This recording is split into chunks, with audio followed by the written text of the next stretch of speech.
Hello everyone, मी doctor ज्ञानेशा Desai, Pragya multispeciality हॉस्पिटलमधून.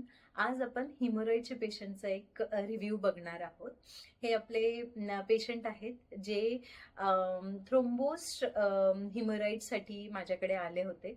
खूप emergency condition असते ह्या केसमध्ये, भरपूर दुखतं आणि त्याच्यामध्ये आपण काय प्रोसिजर करून घेतो ती खूप महत्वाची असते. खरं तर थ्रोम्बोस्ट हिमोरॉइडसाठी सर्जरी ही गरजेची नसते, पण यांना आतून सुद्धा हिमोरॉइड्स होते, त्याच्यामुळे आपल्याला सर्जरी करणं अनिवार्य होतं.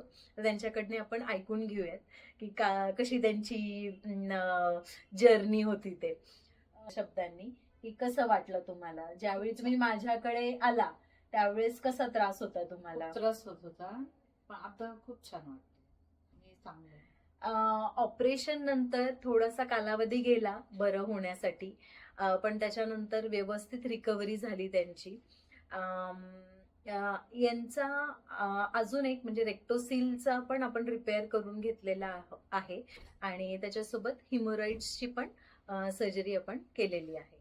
तर थोडेफार थ्रोम्बोस हिमोरॉइड्स असल्यानंतर थोडं नंतर ड्रेसिंगचं वगैरे किंवा मग नंतर आपल्याला फॉलोअप व्यवस्थित ठेवावा लागतो, कारण की परत होण्याचे चान्सेस असतात.